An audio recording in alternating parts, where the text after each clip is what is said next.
So, heto na mga kaballers, Lauri Markkanen to Golden State Warriors nagbabalik, tulong para kay Steph, at ang balita patungkol sa gusto ni Jrue Holiday maglaro sa Philadelphia 76ers. Tara na't pag-usapan natin yan dito sa Basketball Hot Shots.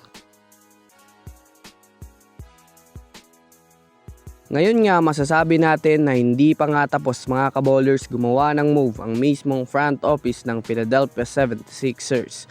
Isa ngayon sila mga kaballers na maraming ginagawa sa kanilang lineup. Sinisiguro ng Sixers na mabibigyan nila ng maayos na lineup si LeBron para bago nga ito magretiro magiging worth it ang pagpunta niya sa Philadelphia 76ers dahil makakakuha siya ng kampyonato. Bukod nga sa mga natitirang free agent ngayon, marami ang gustong mapunta sa Sixers dahil sa gusto nilang sumunod o makakampi si LeBron. Pero ang isa sa pinakamatunog na player na desperadong gustong mapunta sa 76ers, itong si Jrue Holiday. Sinabi nito na gusto niyang mabuyout siya ng Sixers para pumirma sa kanila. Since nagkaroon nga ng trade ang Sixers para sa pera, maaaring mabigyan pa nila ito ng kontrata itong si Jrue Holiday.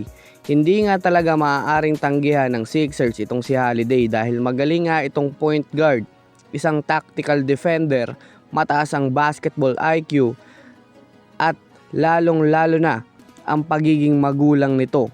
Matinik to maglaro mga kaballers. Matagal na rin naman itong nakakampi ni Jaylen Brown, kaya kung sakasakaling mapunta ito sa Sixers, mayroon na agad itong koneksyon na sasamahan pa ng kanilang chemistry ni LeBron dahil sa Team USA.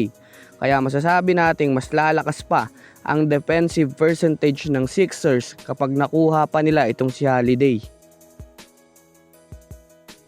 Sa kabilang banda, since halos 3 player pa nga po ang kulang sa roster ng Warriors, literal na masasabi nating may mga ilang move pa rin ngayon ang maaaring maging active para sa GSW.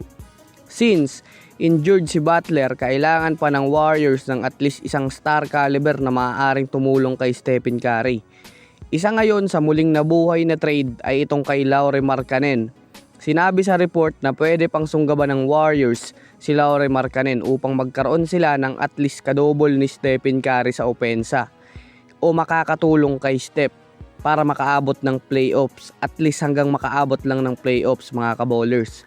Kilala naman nga natin itong si Lauri Markkanen bilang aggressive na power forwards / center na mapapakinabangan sa opensa o mapadepensa man.